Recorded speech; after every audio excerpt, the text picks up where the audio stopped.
This is an important subject to talk about, which is the suffering of women in Gaza, because we always know that, a lot of them suffer in a different way than the common suffering. There's always more, it's just disproportionate when it comes to women, unfortunately. Can you talk us about what do you think the role of women advocates is at the moment? And are there like any solutions? Is there any way to help the women in Gaza at the moment? I think it's important to remember that women in Palestine have disproportionately borne the brunt of the occupation for many, many years. For decades, the occupation have targeted Palestinian women to an onslaught of multiple layers of discrimination and violence. And of course, since September 7th, it's only been worse. That even with all the international law violations, women and children, they make up almost 70% of the total death toll. So there are two problems with feminism here in Europe, is that they have two ways of applying their activism. One is actually using their voice, and the other one is employing the employment of silence. And silence is not just a passive absence of words, but more of it's been an active choice. Because if you look at what happened in Iran just a year ago, there were many groups that were very active in raising the support and voice here in the West. The consensus was very clear that Iranian women should be supported in the struggle.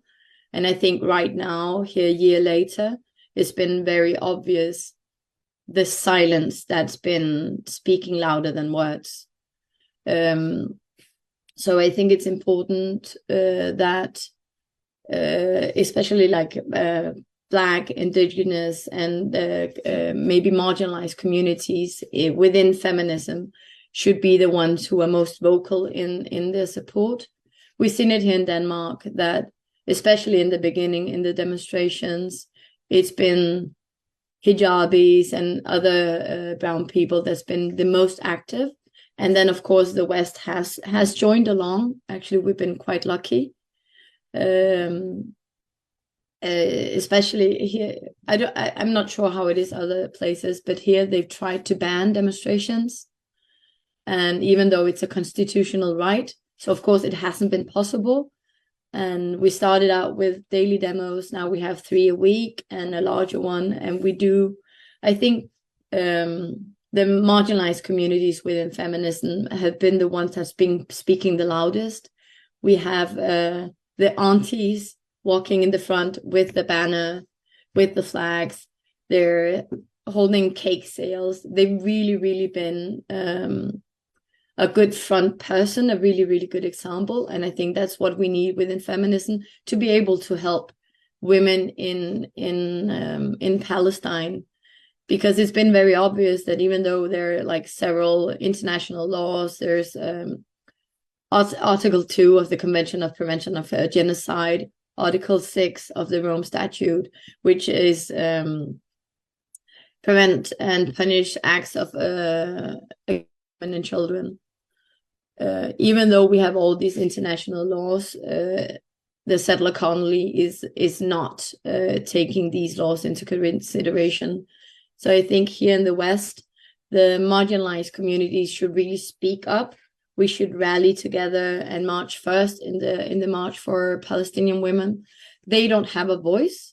At least they're not being listened to. So we should really make it clear and drag the men along and see if they can help. It's we have to make it clear that this violence inflicted by the settler colony is against human rights and is against international laws. There are many examples in Palestine of women not having, of course, not food or water, but also giving birth under inhumane situations, or having their period every month without having where to clean themselves. I know I myself am Christian, but I know there are many Muslims, and there are certain things that you should follow when you're on your period that they're not in conditions to do. So I think here in the West, we should really advocate for a permanent and immediate ceasefire where it's possible to send in unlimited humanitarian aid. But I think in this case, absence of your words makes your silence speak for you. So it's really important that we make ourselves heard, that we keep repeating these demands, whatever it takes, like just find our voice and fill that damn silence that is existing in the world that many governments are implementing. I think many of them are counting on us to grow tired. So we should keep speaking up and make their conditions more obvious for the world. I'm not sure if I replied correctly to your, or if you have any. No, you definitely have. And I do agree, this is not the time to be silent about this. This is the time to actually continue mobilizing and speaking up for the rights of everyone in Palestine, and specifically the needs of women that at the moment they are very underprivileged as well.